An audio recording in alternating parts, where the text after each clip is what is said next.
Good afternoon, everyone. Living in a privileged country, we often forget just how lucky we girls and women are. We are given a chance to go to both primary and secondary school.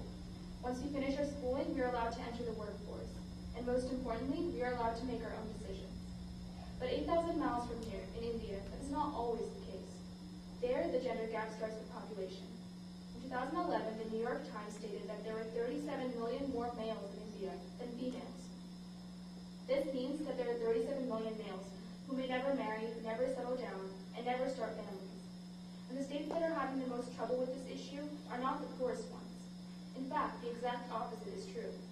Haryana and Punjab, two of the wealthiest and most well-educated states in India, are the ones that have the most skewed sex ratios. According to the 2011 Indian census, there were 846 girls to every 1,000 boys in Punjab. In Haryana, the ratio was 830 girls to 1,000 boys. If males continue to dominate females in this way, the future for India would be bleak. To this day, India leads the world with the greatest number of child brides. An alarming 47% are married before they turn 18, which is the legal age. In the workforce, women are paid less than their male counterparts for the same amount of work. In 2009, a rural woman earned, on average, 155.87 rupees per day in comparison to the 249.15 rupees that a rural man received. As for the judicial system, in 2012, out of 26 Supreme Court judges, only 2 were women. However, it would be wrong to say that the gender gap only exists in India. No country has truly achieved gender equality. In 2012, American women earned only 77 cents for every dollar that an American man earned. According to Discovery Says in Huffington Post, it will take at least 4 decades for this issue to be resolved.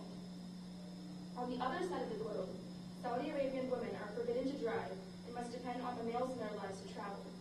In the United Kingdom, Turkey, and Slovakia, women are still restricted from fighting on army front lines. This is a problem that we have continuously faced. Yes, living in a privileged society, we have been luckier than most girls and women elsewhere in the world. However, I am sure that we've also faced the wrath and seen the wrath of the gender gap that pervades in our society. Some of us have been treated differently at some points in our lives because we are female, and that is what needs to change. This is not to say that there is no change happening right now. Recently, especially in India, gender equality is gradually becoming a reality.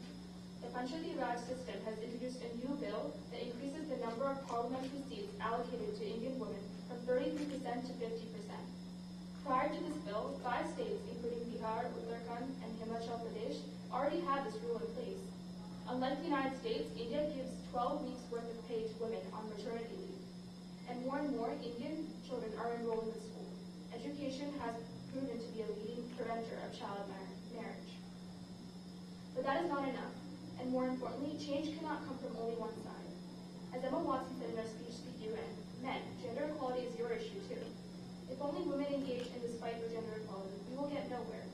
All of us, boys, girls, women, men, need to realize that this gender gap can close with a combined effort. Like in other areas of life, we need to work as a team to put a halt on this evil in every country in the world. The topic for this speech is the next generation, the power to change. However, I believe that all generations have the power to change. Whether you're 50 years old or 5, you have the power to require to eradicate this issue. For this reason, I request all of you to follow these 2 steps. First, become aware of the injustices gender equality poses on females. Second, please think of ways to solve these injustices. Change does not always have to start with world organizations and political discussions. It could simply start with one human being.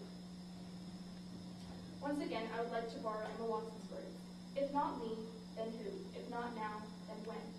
This is the question we should all be asking ourselves because change starts with us and it starts now. We all have the power to close the gender gap and embrace equality. Thank you.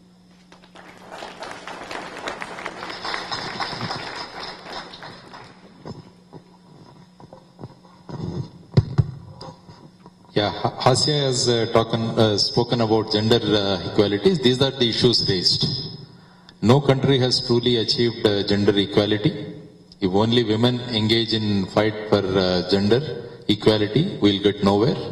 Become aware of the injustices gender inequality poses to females. Think of ways to solve these injustices. These are the issues you raised in your this. Any responses from the audience? The gender inequality and the issues which she raised. Maybe the next slide you can go, Bharat. Again, she talked about education. So a lot of importance is being given to girls' education also in the country. And also there are few states in the country where after the birth of a girl child, immediately the government puts some money in their accounts, like Rajya Lakshmi Yojana or something like that in Madhya Pradesh government, and many states are following that. And another system is the eradication of the dowry system. This is another thing which we need to discuss about.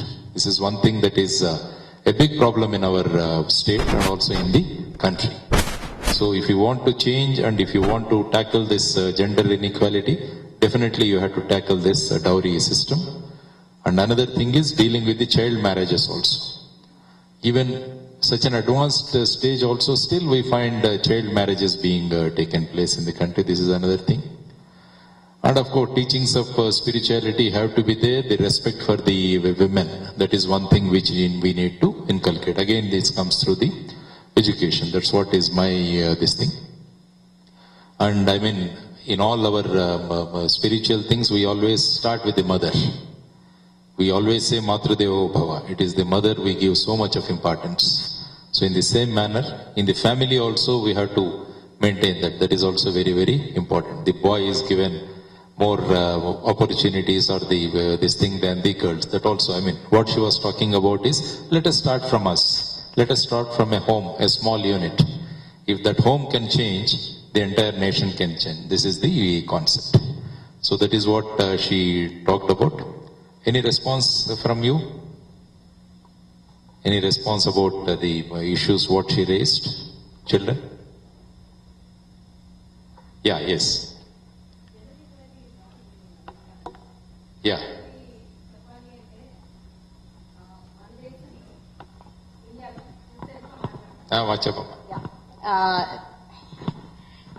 In India, gender equality అనేది తరతరాలుగా వస్తుంది.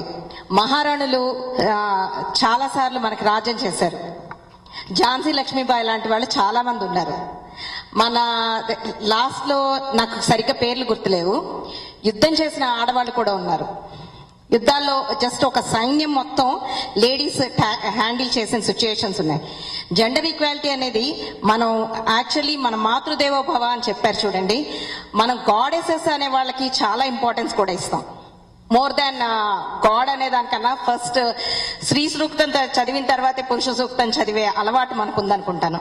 నాకు సరిగ్గా 100% సాంప్రదాయం తెలియదు, general గా అదే follow అవుతాము. అంత ఈక్వాలిటీ అనేది మన దేశంలో ఉంది ఇదివరకు రోజుల్లో, కానీ ఇప్పుడు తగ్గిపోతోంది. వై అనేది ప్రశ్నిద్దాం. అనదర్ థింగ్, మన యుఎస్ లో కానీ ఇంక్లూడింగ్ పాకిస్తాన్ లో కూడా లేడీ ప్రైమ్ మినిస్టర్స్ ఉన్నారు.